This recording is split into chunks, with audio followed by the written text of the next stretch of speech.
Good evening, and thank you for joining us on a brand new episode of Freewheeling. I'm Siddharth Partner, and today we have quite the special show for you. Those of you who have seen all my teasers on social media know what I'm talking about already, and that's because we will be looking at bringing you a very, very interesting discussion. This one relates to the World Car Awards that were recently held, and in fact, it was just earlier this month that we had our winners being announced for 2020. So there's lots to really take you through. And I can tell you that I'm very excited to introduce to you the people who are joining me right now. And we're going to have a whole bunch of them joining in right through this telecast. And so first up, let me go ahead and introduce to you Scotty Reiss, who comes in from Austin in Texas. Hi, Scotty. Good morning, good afternoon, good Well, evening. good morning. Yeah, to All you of the it's above. all of the above. Yes, and then we've got Carlos Sandoval, who's of course also someone who you may have seen on our World Car broadcast coming from Mexico City. Hi, Carlos. Hola. Hello, Sid. Hello, Scotty. Hello, everyone from Friday morning here in Mexico City, from the other side of the world. And for you in India, is from the past, actually, because today, I guess, is Friday night over there, right? 9 o'clock. Yes, absolutely. And we've got a whole Yeah. bunch of people starting to join in, and people saying hello and good evening and hi and hello world. That's nice. All right. And let me also quickly bring in Guilherme from Lisbon in Portugal. Hi there. What time is it in Lisbon? You might as well tell us that too. It's more or less 4 p.m. So, hi everyone. All right. So you broke into your siesta, have we? Yes, All right. Well, but it's thank. for a good reason. It's for a good reason, yes. And we're going to have Thomas and Milos and, of course, George joining us in a bit as well. But first things first, I think uh, the traditional thing to do in such kind of situations is to do a little bit of a recap. And so I'm going to just kind of take you through exactly what happened on the 8th of April, because that's when the World Car Awards result was announced. And we've been so excited in the run up to it that when we finally got close to it, and of course the situation around the world got a little bit too crazy, well, of course we had no choice but to then cancel our live presentation, or rather the physical presentation, and then go in for what turned out to be our very Car Awards. The winner is the new, very tech, very flash Porsche Taycan. And I'm thrilled to share that the winner of the World Car of the Year Design Award is the Mazda 3. And we just received the official press release. The 2020 World Urban Car is the Kia Soul EV. And the winner for the World Luxury Car 2020, it's a double win for Porsche with the Taycans. For the World Car of the Year 2020 is the Kia Telluride. Many, many congratulations. Thank you. We're obviously ecstatic with the win. It's my dog. All right. So, okay. So that, of It's course, the was mascot. it's the mascot. All right. So you, of course, saw who won what, and let's jump straight into it, guys. We'll talk about the design category first. It's always been, the category that we always start with, and we did this time. And Scotty, you announced the results, so you also had the car with you, isn't it, up on that rooftop? Yes, I did. Yes, I did. And I have to say, I think it's fascinating that Mazda 3 took the design category, because if you recall, last year's design winner was the Jaguar I-Pace, which was such a departure from not only a design standpoint, but also from an SUV standpoint and for an electric car. So the Mazda 3 coming on the it's quite significant. It's not only does this really meaningful about what is important to people, the size and the scale of the car, but I don't know if you guys remember the Ferrari. The first time I saw the Mazda 3, that's what came to my mind, was the Ferrari at that back end. And I think the significance of the Mazda 3 winning is that this very design-driven design by exterior designers is something that really sparked something in all of us. Carlos, your thoughts on the Mazda 3 winning? Yes, actually, it was kind of interesting because when you see all the efforts Mazda designers have put into this renewal of the Kodo design language, that, by the way, it's complicated to understand for many people. I've heard different comments varying from I love it, it's beautiful, the shapes and the volumes are interesting, I love the shadows, to the other side of the comments like I hate it, it looks like you hit the door with your feet and it's like twisted and I don't like it. But at the end, when you take the time to admire the car and to spend time with it, and then you start seeing how the light reflects if you have the chance to take photos of it in a sunset or in a sunrise in the morning, and then you see how you can move around the car and think, oh, this is a very interesting job.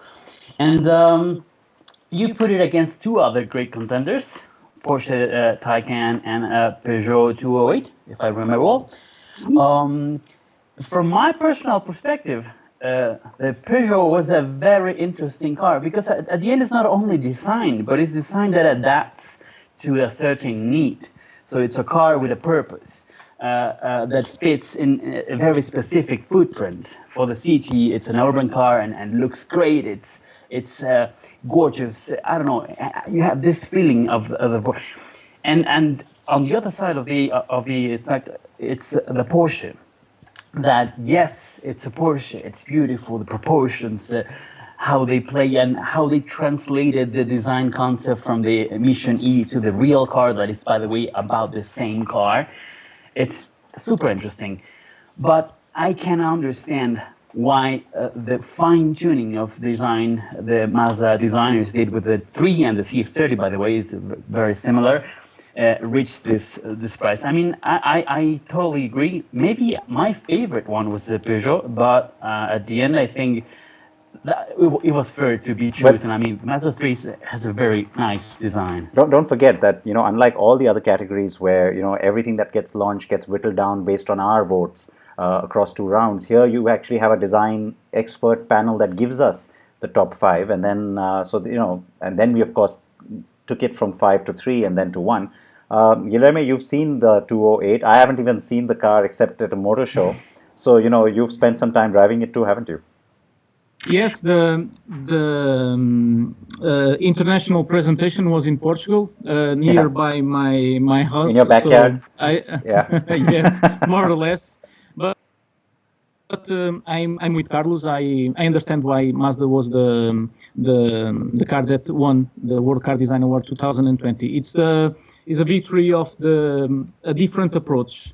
Today the cars look more or less all the cars look more aggressive and more complex, and Mazda took a different approach, more organic, more natural, and I think they won because in the end the car looks amazing and it's totally different of the mainstream today. More complex, more aggressive, and Mazda 3 look more natural, more fluid. All right, and when it comes to the design category, of course, it's all subjective. But if it wasn't going to be the Mazda 3, then for you guys, just call it out one by one. Scotty, we'll start with you. What would you have liked to have seen win if it wasn't going to be the Mazda? If it wasn't the Mazda 3, I probably would have said the Taycan. I felt like the design of the Taycan, not only did they come up with some really great solutions for logistical issues, accommodating those batteries and the things that they have to do in a design sense to really keep it a Porsche. But I also felt like it was such a beautiful car, and the interior is very different than any other Porsche. So I would say that's probably the one that I would have picked. Okay, Guilherme, what about you? Well, I'm with Carlos Sandoval. If wasn't the Mazda, maybe the Peugeot. So I already know your answer, Carlos, because you've already said it. But yes, but there's a difference. I mean, if you have to choose between those three, yes, the Peugeot will have it from my perspective. But if I can choose among the others, I will say the Hyundai Sonata should be one of those finalists because the design, the redesign job they're doing at Hyundai, it's amazing. It's very complicated to understand. It's a complex design. You have to be with the car and spend time with it. But I love that car. The way it looks, it's for me, it's terrific. But yes, among those three, yes, for sure.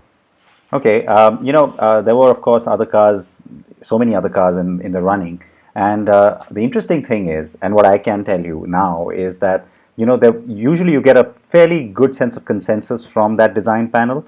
This time we had to go through three different rounds to get them to build consensus because everybody was all over the place. You had some votes coming in for the Range Rover Evoque to go into the top five. There was the Alpina, which was getting a lot of attention as well, and of course did make it into the top five.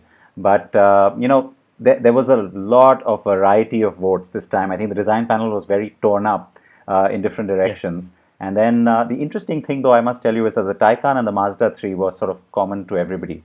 So I guess it was eventually the right car that won.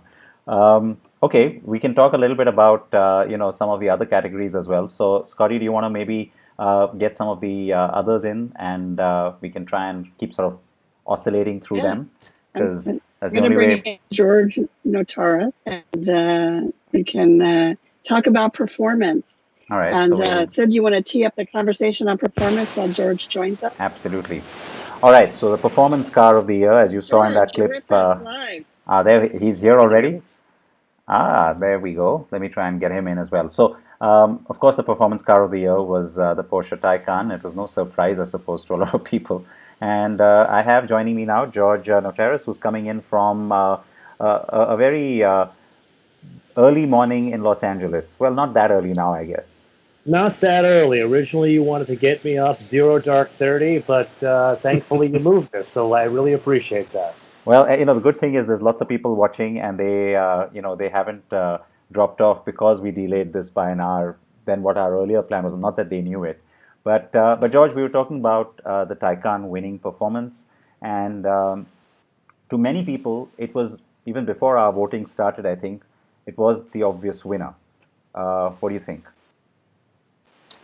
It was the elephant in the room, and I think that's the case for a couple of different reasons. There's the obvious. It literally is the car that knocks you across the face with a 2x4. It is so fast.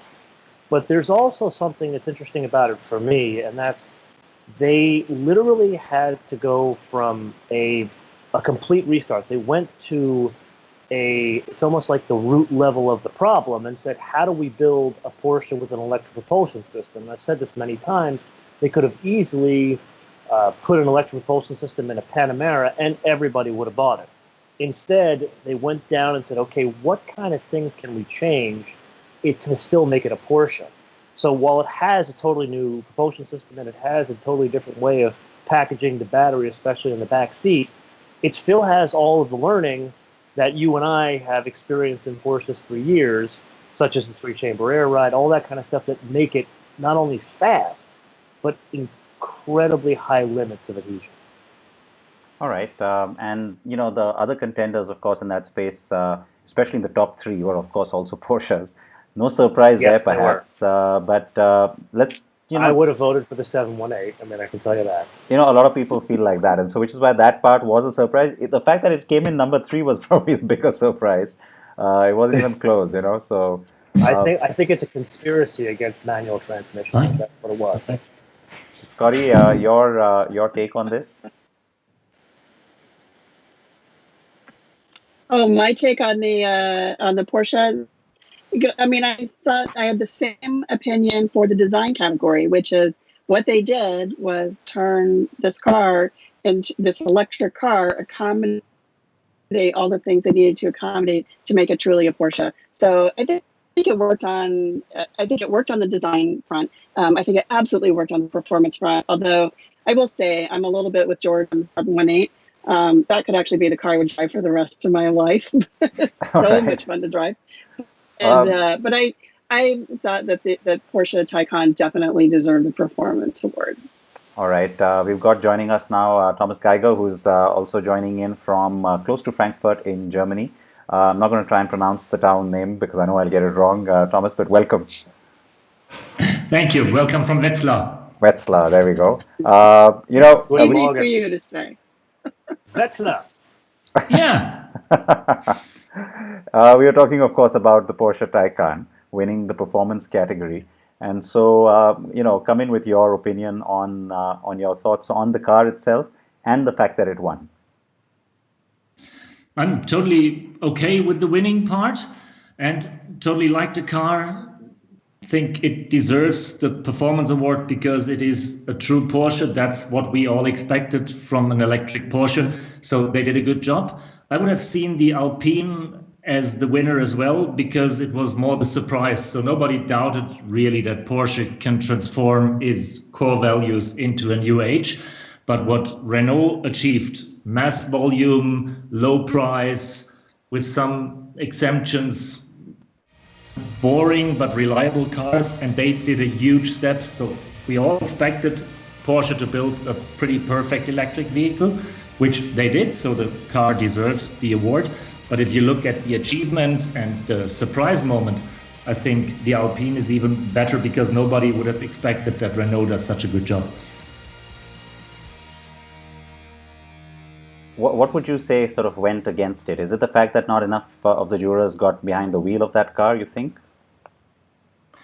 I think the one thing is, yes, it is a rare car. Not any juror has driven it. And I think you need to drive to understand the Alpine. Yeah. And the other thing is the Porsche is just the halo car of the year and you somehow can't go around it. So if you make your decision against the Porsche, you make the decision against the majority and against all the expectations. So I think the Porsche was the obvious winner, and it is not a bad choice. It is a perfect choice. It fits. It is the most performing car. All right. Now I'm going to ask all of you to give me your opinion. I think I already know where George is on this, but let me humor him anyway. If we didn't have the sort of eligibility criteria for the main award, which is the World Car of the Year, which has to have a better, fairer representation, and which is why it's spelt out the way it is in terms of eligibility, which is why a car like the Taycan wasn't even nominated for World Car of the Year. It was nominated in luxury, it was nominated in performance and design.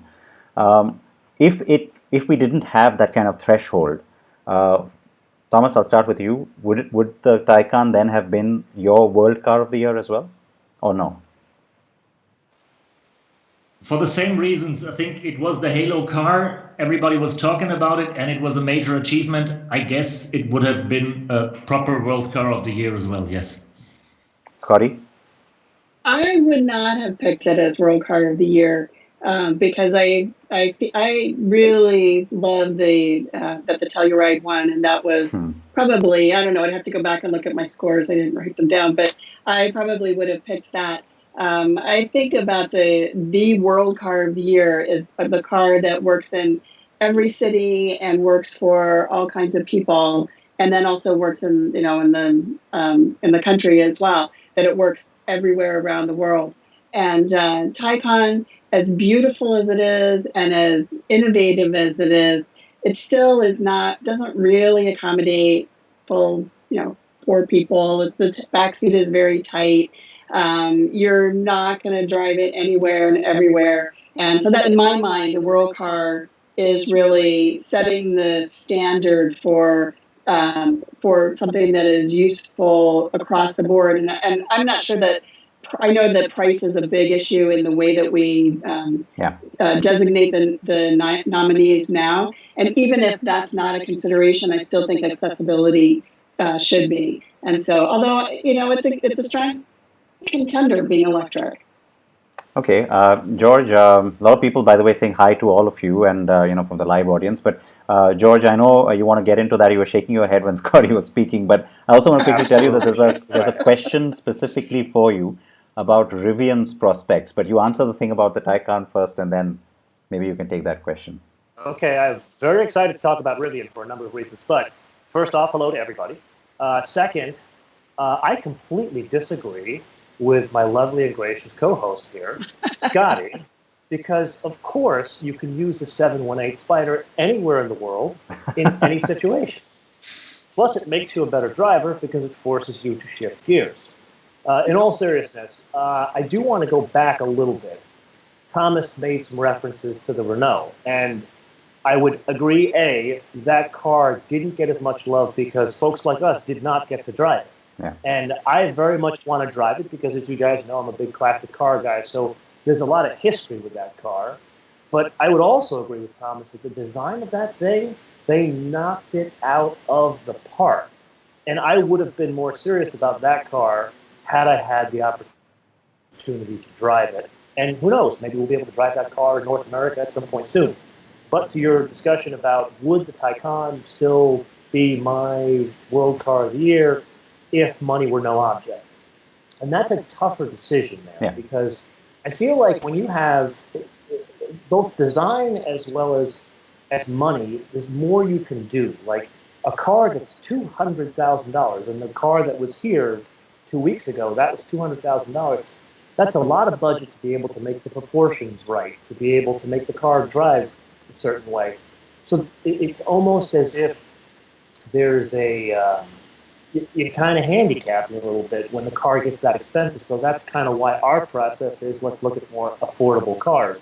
In that case, I would have been more open to either the Mazda, I would have been more open to the Renault.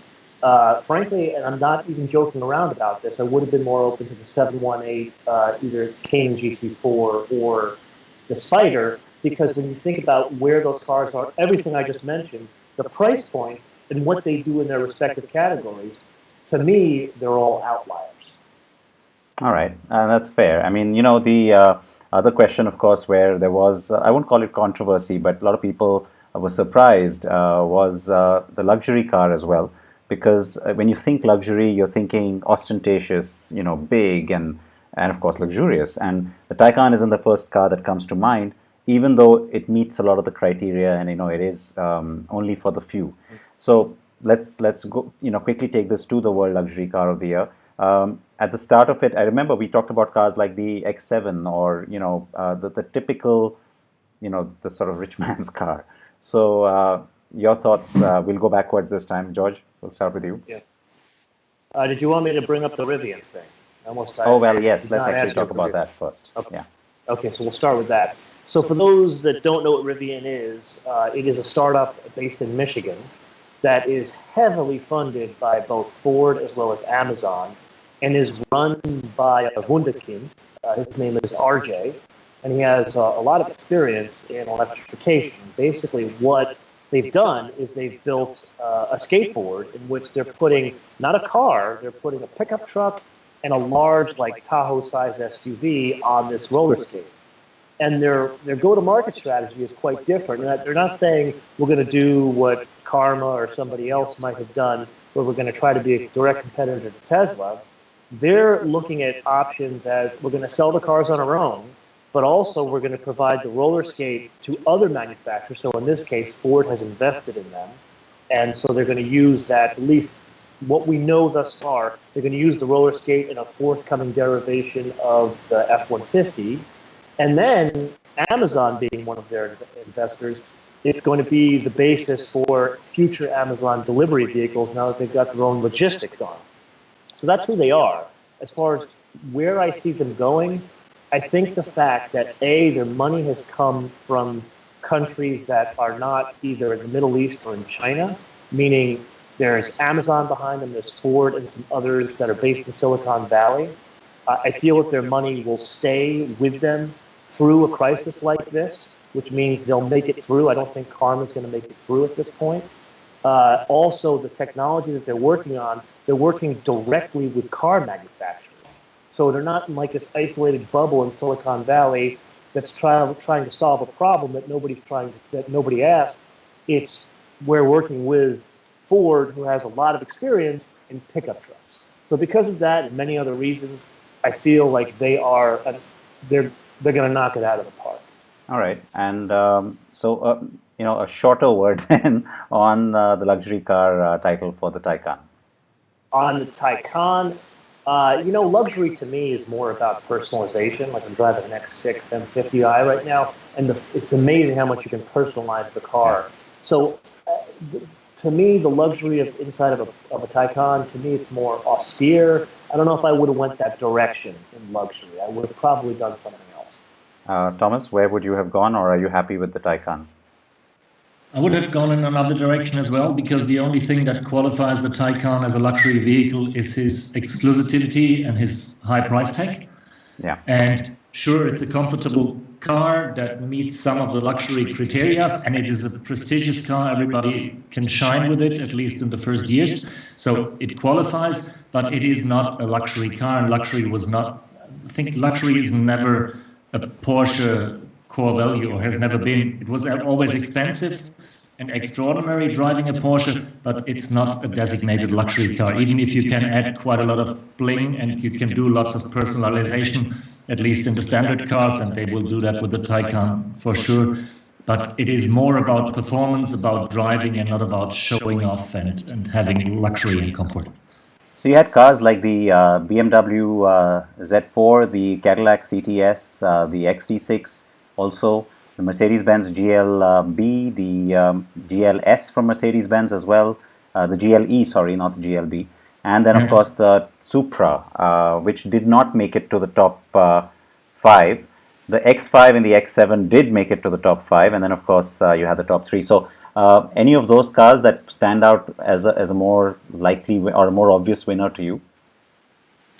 I think GLS, especially if you consider the Maybach derivative that is somehow linked to the GLS, or is it GLS in a proper suit, is more luxurious. I was a bit disappointed of the X7.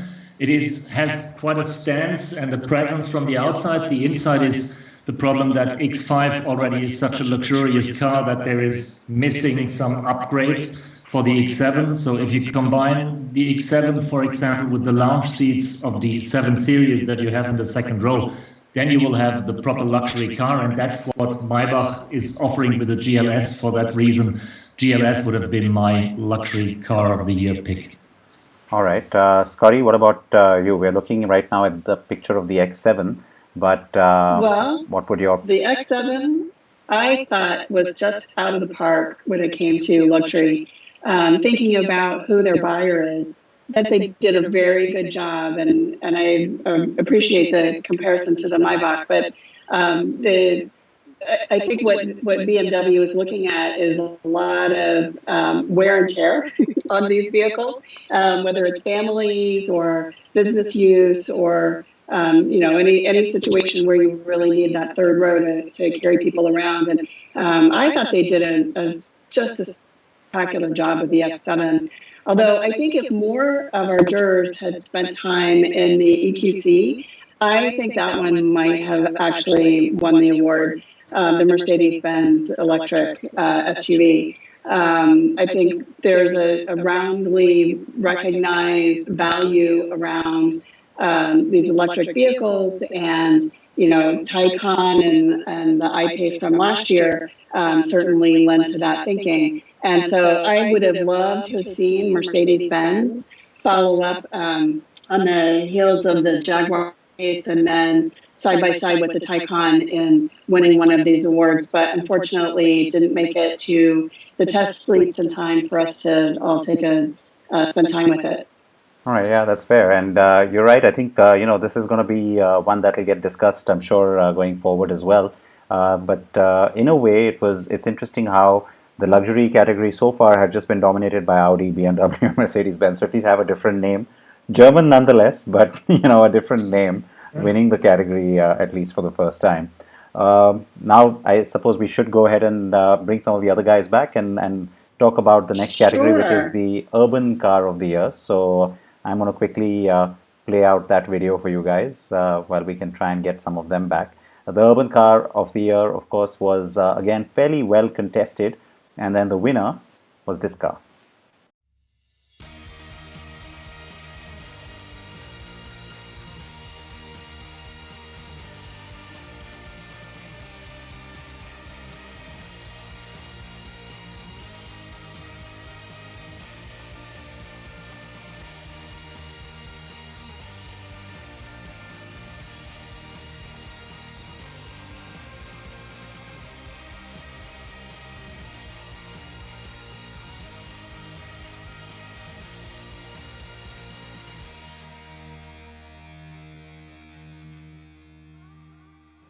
All right, so that of course was the Kia Soul EV. It was interesting because Kia has been consistently starting to do really well. Of course, this year went ahead and became a double winner. But the Soul, even the non-EV version of the Soul in its new generation has been hugely appreciated. It was a runner-up last year in the same category, and then for the World Urban Car of the Year 2020.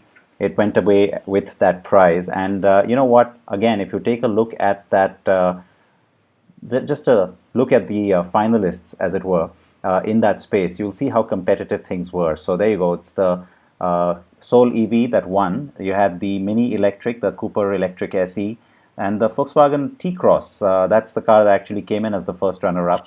And then you had the Peugeot 208 that we were speaking about at the start so extensively, the Renault Clio, which made up the top 5, and then of course you had a bunch of other cars that did not make it higher. The Hyundai Venue, which we know very well here in India, and the Renault Zoe. So that's the other one, which was again an EV. So let's see if we can go and get everybody back in again. And so Carlos is here again. And so Carlos, I know that it's kind of cliche to talk about the urban category and immediately switch to markets like yours and mine, but what's interesting is that urban is such a broad definition, and there's so many EVs now starting to prop up there, which are maybe a little bit more Western in any case from a market perspective. Yes, I was thinking about just the thing as Scotty said a few moments ago, and it's also related to who had the chance to drive this car in order to understand it really for the segment. We have 2 electric cars in this category, the Soul EV, the Mini Electric SE, and then a real actual world car that is a Volkswagen T-Cross that they are manufacturing in different countries for different places and different contexts, different motors, different engines for every need. And but I remember very well the event we had 1 year ago with the Hyundai Kia in Korea, in order to have a direct contact with the new launches and the new coming cars. So I think this is a major thing when we are trying to evaluate cars. I mean, having the chance to actually driving them and understand them deeply. And the Soul EV was in LA as well. I mean, everybody got to drive it there too. Of course, but at the end, I mean, maybe the Kia Soul EV might be one of the candidates for the last year Work Car of the Year, or Work Car Award in general. But at the end, it was not on time for that period, so it ended up being for 2020. From my perspective, the T-Cross would be a more world. I mean, in terms of where is it manufactured, where is it, who is it, and the customer, the final customer is in mind. Against the Soul EV and the Mini Electric SE, those are more premium, more expensive, not affordable for everybody.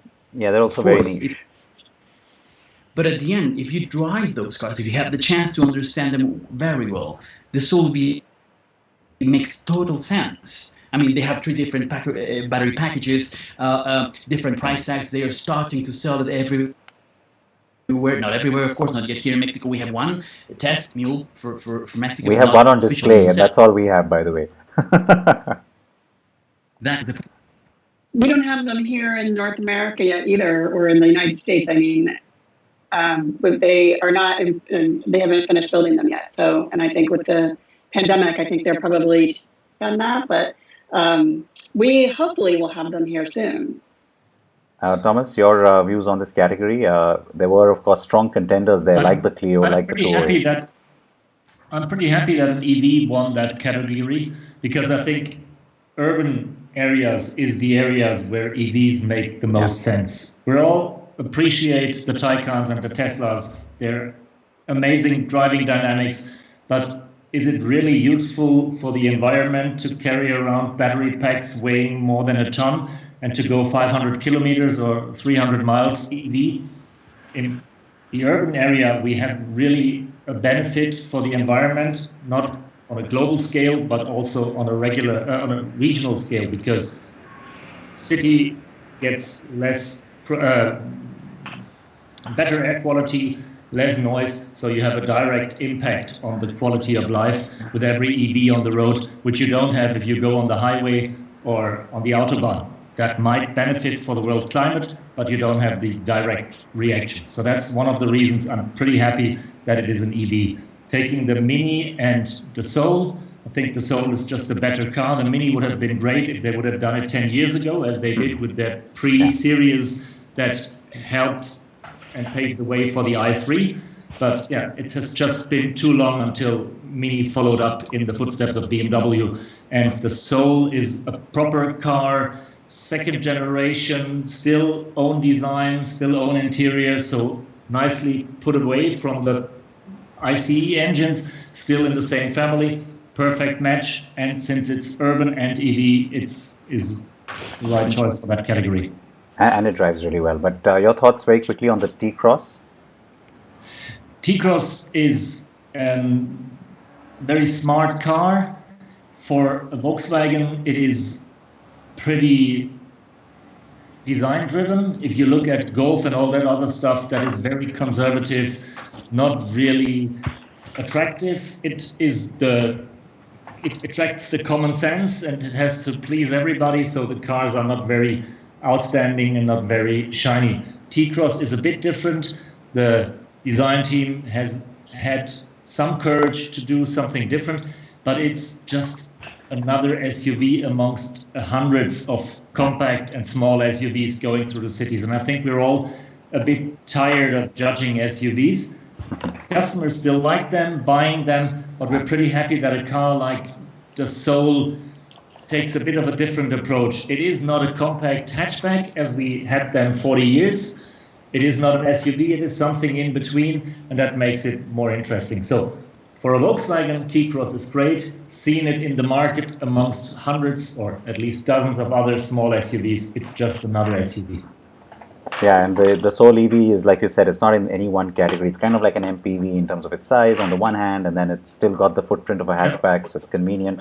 Very, very much an urban car. I think everybody who drove it, I remember, Scotty, we were talking about it in Pasadena as well during those test drives. Everybody who drove it was actually almost surprised and very impressed with how it drove. And even the previous generation was a nice car to drive. So I guess this one, it was no surprise that it was an improvement on the previous generation. Yep.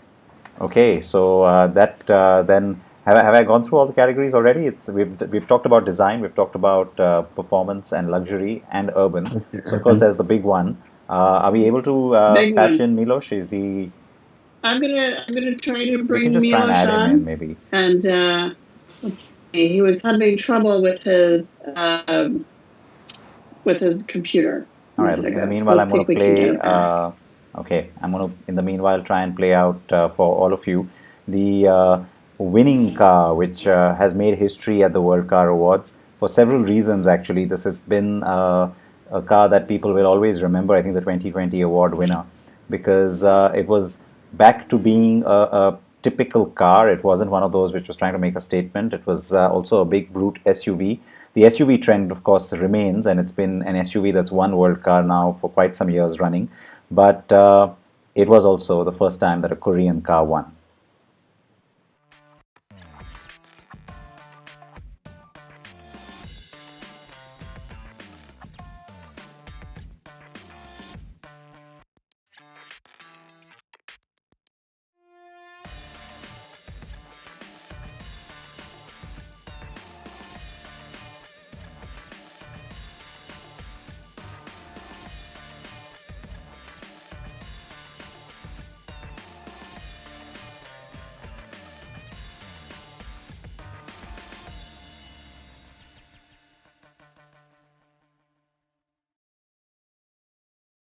Okay, so that was the World Car of the Year in pictures for you, the Kia Telluride, as I said, making history because it's the first time that we've had a car from Kia taking a big prize. It's the first time it's a Korean-made car as well that has won World Car of the Year. So, we love it when something historic like that happens.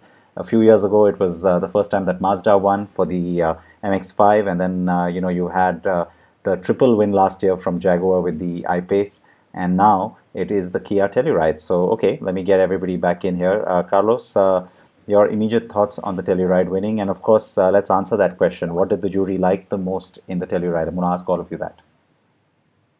You know, I drove the Telluride in Los Angeles just a few hours after driving the BMW X7, and I was thinking at that moment that you have about the same space, you have about the same equipment, practicality. It's very comfortable. Of course, it's not the power output, it's not the same engine, it's not the same finishes and materials, but the car delivers.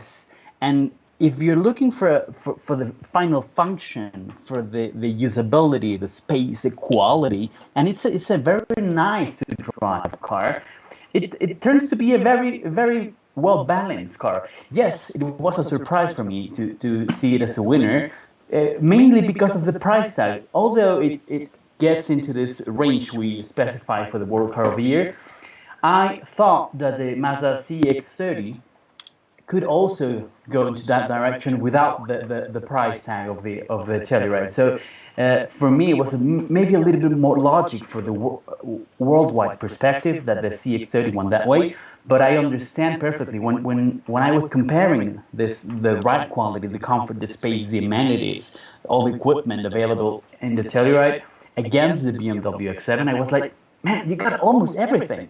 So yeah, I think it deserves it. It's complicated. People have been questioning, like, why does the world car, it's an SUV and a big SUV, or the car that it's only sold in 2 or 3 countries? I'm not quite sure right now.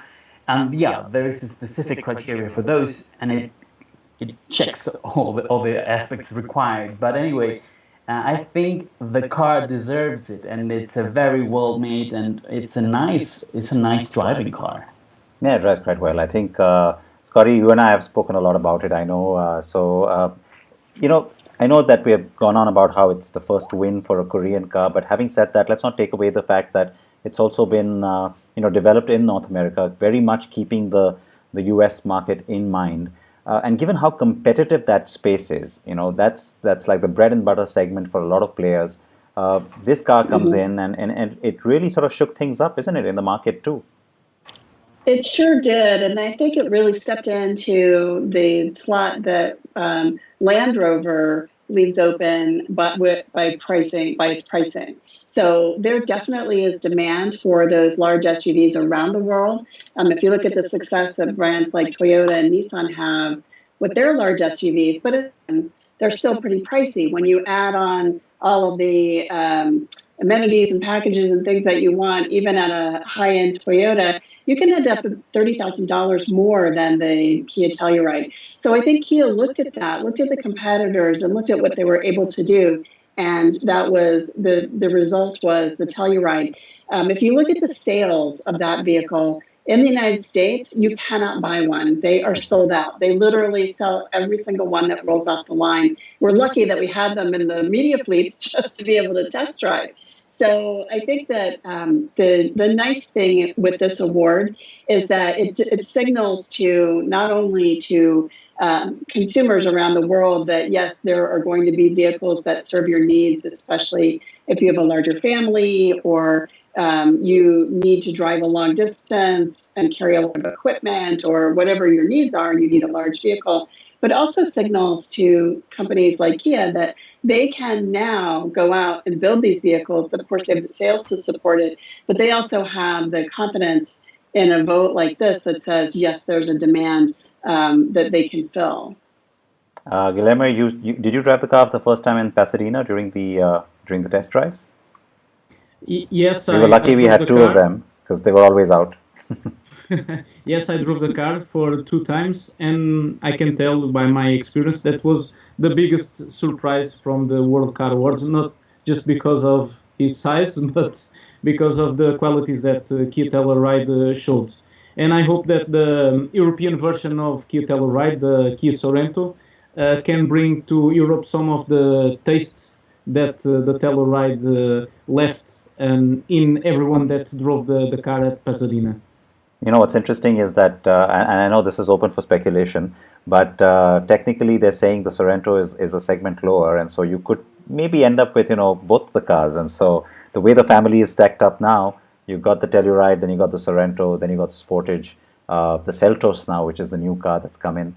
And then you got the Stonic and a new, even smaller car called the Sonnet, which is going to be launching here in a few months' time too. So it's a wide range. Now, Sonnet's basically like the Hyundai Venue, that size. So really a very robust SUV portfolio in line with what's happening around the world, I suppose. And so it shouldn't be surprising that Kia has gone in that direction.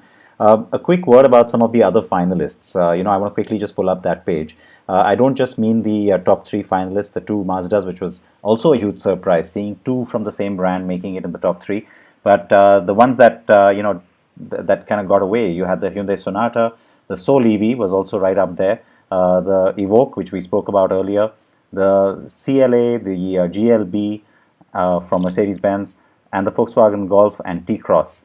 Now that was, of course, the top 10. And then you had so many other cars that didn't even make it into the top 10. I think, probably the little standouts there would be cars like the Ford Explorer from a US perspective, which is right up there being a rival of the Telluride, the Escape or Kuga from Ford as well, the Palisade from Hyundai, I know Sonata we spoke about some time ago, and then, the Seltos as well. So lots of representation again from Kia and Hyundai in that running for World Car, in general. But let's quickly just get your thoughts on some of these other cars which didn't make it through. Well, personally, I was thinking that one of my major, I will say, disappointment was not seeing the Sonata as the top three in the world. I had this very personal appeal to this car. The first time we drove it in Korea and then in LA, I was fascinated not only by design, by the way it drives, but by the equipment, by the quality. I mean, it's a very different car, and although it's about the same that you can see in any sedan or saloon segment. From my perspective, the Sonata was one of the big misses on the top three. But when you see the top three, Mazda has had 66.67% of probabilities of winning this, and we were thinking, oh, it's for sure they're going to have it. I mean, if you see from a mathematical perspective, yeah, it's logic. But yeah, well, we already discussed why the Telluride got it. I thought the CX-30 would be better into that position, mostly because of the price tag. But against the other contenders, I found just the Sonata should be one of the top three. I just love that car. And by the way, we don't have it in Mexico. We should hopefully have it maybe this year or next one. Yeah, we don't have the new generation either. You got the CX-30 picture up right now. We had the Sonata just before that. Guilherme, Sonata, CX-30, or something else that caught your eye? I would like to see the Volkswagen Golf between the top three finalists, because for bit surprising, the last right? decades, So a lot of people, it was surprising. Is the benchmark of or it was during all of these years the benchmark in that segment. So I think that was not shocking to see the Golf between the top three. But this year was so competitive, the World Car Awards, and the Kia Telluride was a very well-deserved winner. And maybe the Mazda 3, we can say the same. So it's difficult for us to judge, because today we cannot drive a car and say, okay, it's a bad car. Now the level of every brand is so high that it's very difficult to choose one. All right. So true. Scotty, the point about the Golf, and that's the picture we're seeing on the screen right now, the new generation. It's traditionally been so strong. I mean, go ahead. And we've had, the Golf win World Car in the past with the previous generation. So, and been in, always in the top three at least. So were you surprised not to see it? Or you think you've moved on? No, actually not at all, because as a driver, I love the Golf, but the Golf is really, I think, not everybody's car. The car that I wish had more test drives before voting is the Mercedes-Benz GLB. Mm-hmm. And I think that compared to the Mazda CX-30, The Mazda CX-30 maxed out is $31,000 US. The GLB starts at about that, but it has a lot of really nice features. So I feel like for the money that the car commands and the features that you get in that car, and the GLB, you know, it took some time to get to market. It has some really great features, but things that have been introduced on higher level models throughout the last, you know, year and a half or so. But it has, you know, great features. I think those two vehicles could have been a really incredible smackdown. And when you're looking at, if you're looking at purchasing the top of the line Mazda CX-30, and then someone says, well, you know, you could buy this Mercedes for almost the same amount of money, that just like stops your heart. So I wish we had seen the GLB make it into our voting, because I think there would have been some very interesting comparisons and conversations. I agree. I didn't get to drive it, and so I couldn't vote on it. So I'm with you on that. You know, I mean, I was one of those who couldn't even get into the car in time. There was a plan to do it, which was after the voting anyway. So it would have been an interesting choice to see what would have happened. Sid, you're all welcome to Mexico and visit the plant. We manufacture GLB here in Mexico for all the continent. So, oh, by the way, I just want to add the thing that Scotty said, and also with in line with Guilherme, the fact that we need to have the chance to drive the cars in order to vote. That is super important. Paramount. I mean, at the end, yes, Peugeot 208, just a few had the chance to drive it.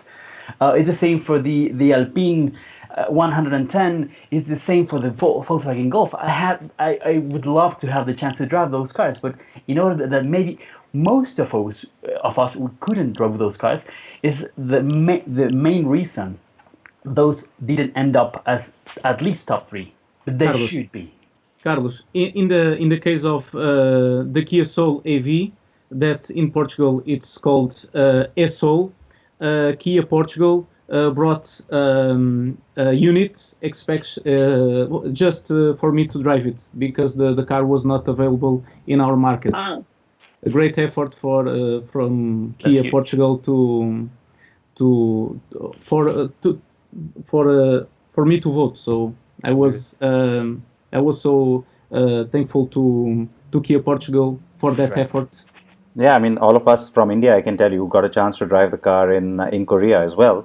And then luckily, I think most of our Indian jurors were in Pasadena, and you know, we had the 2 cars there as well. So yeah, I agree, they did make the effort, and you saw that last year too, right? I mean, Suzuki made the huge effort. They flew in the Jimny to LA just for the test drives. It doesn't even sell in the US. The brand doesn't sell in the US.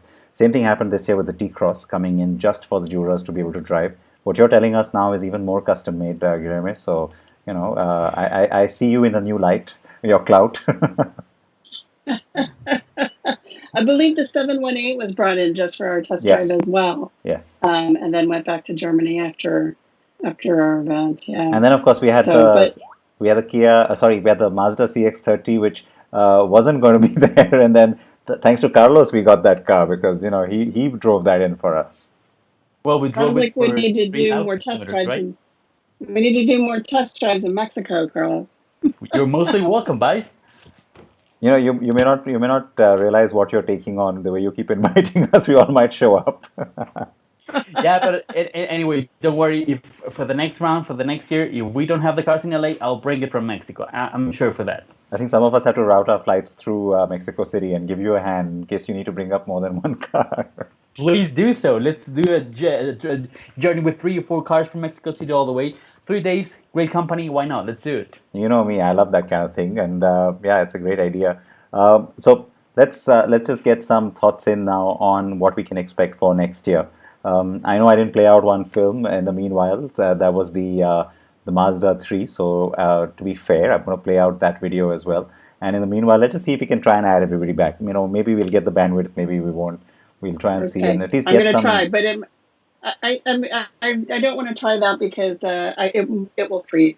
So I think maybe what we'd like to do is, why don't we get a last word from Guilherme and Carlos, and then fair. I'll bring back George and Tomas. Okay, so guys, for next year, I know that this is a crazy year, and you know, everything is delayed and sort of pending right now. We don't know what's going to happen. But assuming that we're at some point getting back to testing cars and things like that, something that's already looking like a possibility for you for next year, Guilherme?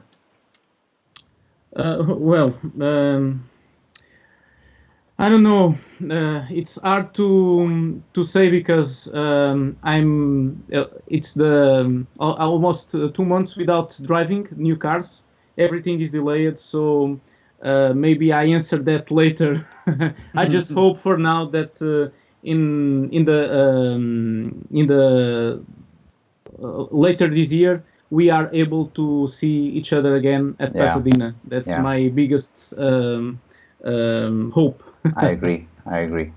Carlos, something that stands out for you? Well, yeah, I'm in the same situation. No way to move forward from this one. We have just a few cars, but I am guessing that the new Land Rover Defender should be one of the most big candidates for 2021.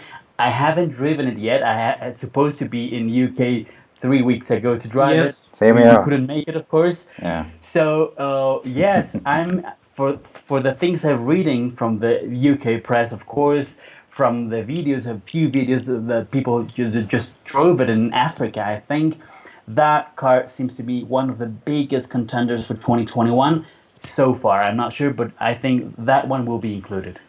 We tend to see a lot of the brands which start to do well also feature in the coming years because there's that much more interest from the jurors as well to make sure that they drive those cars. So the Sorento, I guess, would be another car to watch out for in that sense, and maybe some of the cars that are now coming from Toyota as well. We saw a small compact being unveiled.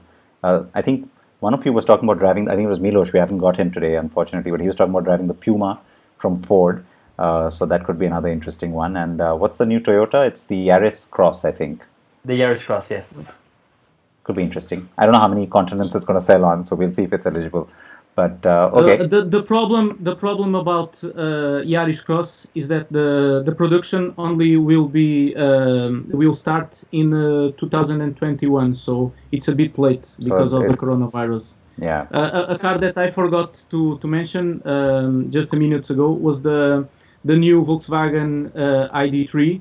Yes. It's the first full electric car with a dedicated platform from Volkswagen, and for sure Volkswagen says this is the new Golf of the 21st century. So let's hope that the car can live to the expectations that Volkswagen is putting on him. But you had the new 911 of the 21st century. You're winning big this year, so maybe you'll have the new Golf of the 21st century winning big next year. We don't know. We'll see. Scotty, sorry, you're saying something.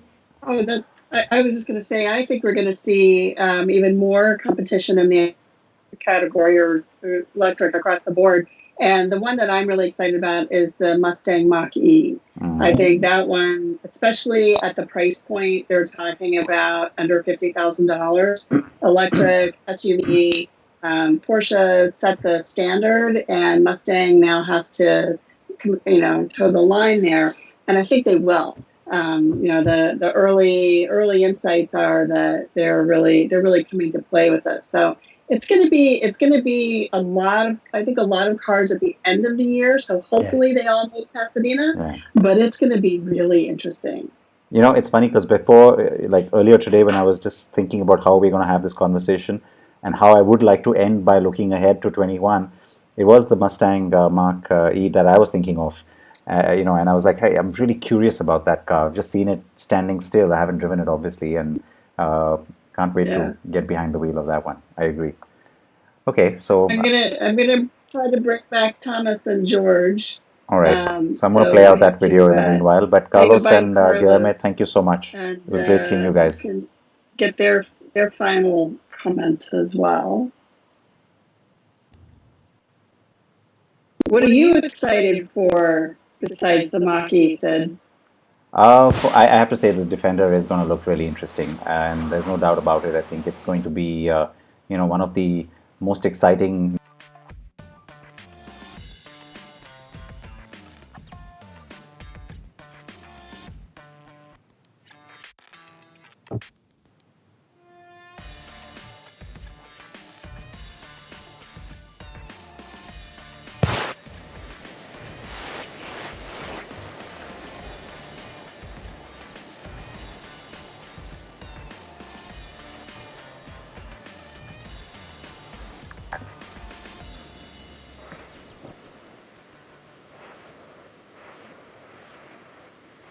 there's also the whole point about what's coming from the Koreans. I think they'll come back quite strong as well next year.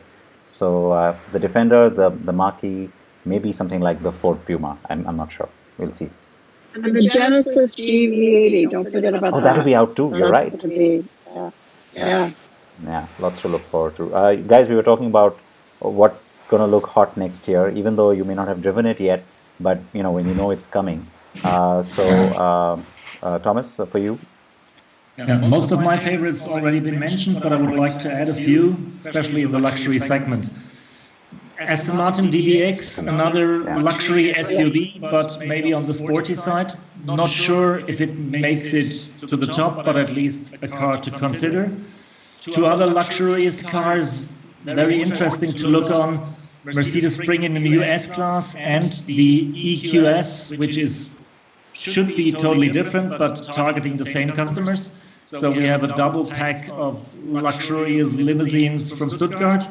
And from the American point of view, the new Corvette definitely is one of the top-ranking cars in the performance division. And can't wait to see how it performs against the other competitors.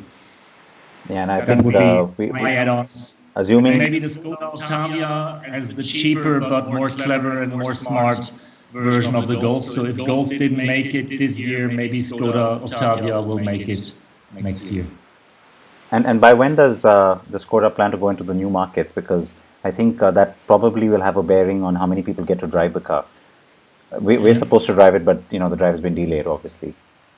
Yeah. So, as to my knowledge, it is on the market in Europe right now, or it's launching right now. Yeah. It will start production in Russia and also in India towards the end of the year. Yeah, we were supposed to get it by November, but now we've already been told it'll probably be December or January. But it should still make it for our eligibility period, so I'm not worried about that. George? So a couple of things have already been mentioned that I want to at least add to my list. Obviously, there's the Defender, there's the Sorento, but I do need to add, I don't know if you guys mentioned it, the Kia Optima. That car was shown. We haven't driven it yet. It looks like a mature version of the Sonata, which is odd because usually the Kia is the less mature and the Hyundai is more mature, so I think they're switching gears there. And then, of course, I have to weigh in my country here. CT5 Blackwing. I mean, come on. A 500 horsepower Cadillac is always a good thing, no matter how bonkers it is. I don't know what's going on with the Mercedes. I would have to agree with Thomas on the EQS. I just don't know if it's going to come out in time for us to be voting on it in Pasadena. So I don't know what the exact dates were. Thomas, have you heard a date on that? They have moved it so many times, even before the pandemic, that I have no idea. Yeah. The initial plan was to bring the S-Class this spring and to bring EQS half a year later. Then they were the same timeline, so both for summer, early autumn. Now we're talking about S-Class late summer, EQS, no idea. But I think it all totally shifted during the pandemic and the lockdown in the factories. So I have no idea if it's a 2021 or a 2022 candidate. But no matter what year, I think these are cars for the list. Yeah, I have a question for Sid. I don't know how the rules are about this, but would a 992 turbo qualify, being the 992 was already running this year? You know the answer to that. I mean, it would qualify obviously for performance and even for luxury and for design. But yeah, I think given the price points, I mean, there was a time when you had, it depends on where the car starts in terms of its the base models, as it were. And so you've had the the Porsches make it to the top three in the past. If you go back and look at when World Car first started, but now, yeah, I think given pricing, especially in most markets, it just kind of rules it out, which is a pity. I agree. It is unfortunate. I don't know if it was just me, but those cars look to have a significant jump in price from 991.2 to 992 turbo. Yeah, which is why they sort of got ruled out in a sense. But isn't it interesting how in the last few years, and you've seen the evolution of the awards process, and it's a good thing that it kind of matches what's happening in the world. So of course the SUVs have started doing better even at the awards, not just in the markets. But when it came to the World Car title, you always had those very typical traditional winners, the cars that got driven the most, of course. Maximum representation from the jury at the drives, from the different countries too. So cars like the Golf, cars like a Passat, or a BMW 3 Series or a 5 Series even. And now everything is kind of switched around. Some of these cars have priced themselves into just being luxury, surely, but something like an E-Class, for example. But come back to the point about traditional versus turning it on its head. What part of that excites you? Has anybody mentioned, I don't know when it's coming out, but has anybody mentioned the upcoming Mazda 6 rear-wheel drive with an inline six-cylinder engine? Wouldn't that qualify as something that will be affordable, but something that could be a paradigm breaker? And that's all new, right? That's going to be all new. Yeah. They've New confirmed generation. that they're going to do this rear-wheel drive, inline six-cylinder, sky-active engine with this beautiful proportion Mazda 6. And I think, if I'm reading the tea leaves correctly, what they're doing is the Accord and the Camry segment is so calcified and it's too busy, and you can't make any money on those cars anyway. Let's go a little bit up market, but not crazy up market, and make an affordable, let's call it an E-Class, but something that's really good looking. Uh-huh. It would qualify for sure. So you got to make sure that it's at Pasadena, and hopefully the Pasadena drives happen this year. That's the first thing we'll all want to see happening. Well, I'll tell you what. I'll hold the Pasadena drives, and I'll drive all the cars for you guys, and I'll send you. It's very kind. You're going to send us a postcard. Yeah, right, George. Yeah, I think I liked Carlos's more welcoming attitude a little bit better. We'll all go to Mexico and do the test drives. Well, you're more than welcome to come here as well. No, on a serious note, though, I do hope that everything starts to settle down sooner than later. I know we're still, in the thick of things, and no one has any visibility on where and how this is going to get resolved. But we're starting to hear about human trials and the work towards the vaccine. So, like Scotty, I'm going to have both my fingers crossed that things settle down. It's safe to travel once again, so we can meet each other. I do look forward to that. Absolutely. Yeah. But in the meanwhile, I've seen you guys.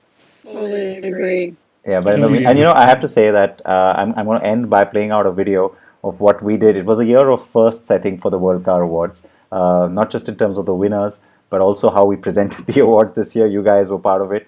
And then Thomas will remember what we did in New Delhi, where, for the first time we had a presentation at a motor show at a standalone pavilion. So, yeah, I'll end with that video, and you can see Thomas in it as well. But thank you guys for joining me today. I know we've been wanting to do this for a few days, but love that you guys went along with it. Thank you. Thank you. Stay safe. Thank you. Thanks for having me. Stay strong. Thanks, Scotty. Stay safe, everyone. You guys, please take care. Stay safe. And yes, as promised, I'm going to quickly play out that video because it was quite a first for us at the World Car Awards. And of course, all of us here in India were very excited and happy and proud when this happened.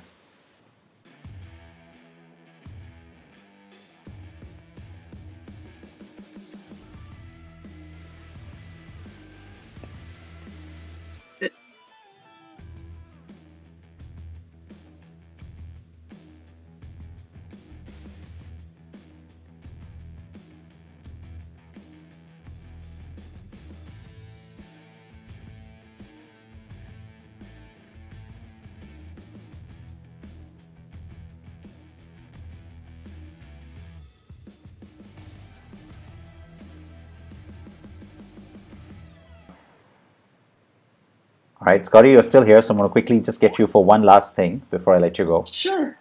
Sure. Your thoughts on what we did, and the fact that going forward we might have to do a lot of this digitally anyway.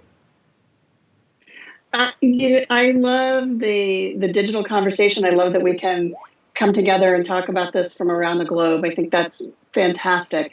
It's one of the silver lining moments of this global pandemic. Cars demand to be driven in person, so that is the challenge. But I hope that during the interim between our drive events, that we can get together and talk about them regularly. It would be lovely to, after there's a global drive event and everybody gets to drive the Defender, everyone gets to drive the Mach-E, that maybe we come together and talk about them regularly. That would be fantastic. I like the sound of that, and maybe we can institutionalize this right here, right now. We Yeah, know that the Paris that'd Motor be Show great. probably won't happen anyway, and that's where we typically would have kicked off the 2021 Road to World Car. So who knows? Maybe we'll be calling upon you once again to do this digitally as well when the process begins for next year. Yeah, absolutely. I think instead of Paris Motor Show, we each have cars driveway or wherever we are, our garage, and talk about the, kind of setting the stage for the road to 2021. That would be amazing. Absolutely right. Thank you again, Scotty. It was an absolute All pleasure. right, thank you, Sid. Have a great day and stay You safe. have a great evening. You too. Thank you. Okay, so that then, folks, was the discussion I had promised, and you saw that we had lots of people joining in from different places. We were unable to connect with Milos, unfortunately, from Slovenia, but we had Scotty and George from the United States, Guilherme from Portugal, Thomas from Germany, Carlos, of course, coming in from Mexico as well. So lots of opinions and lots of discussion, which was very fruitful because you kind of get an insight on what everybody's thinking, what the thought process is, and why it becomes so crucial to make sure that we get the right winners.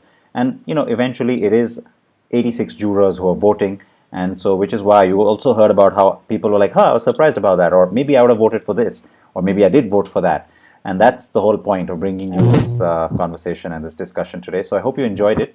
A very quick glimpse into what's coming up tomorrow, and that is our conversation with the man who heads Lamborghini here in India. So a quick look at that for you.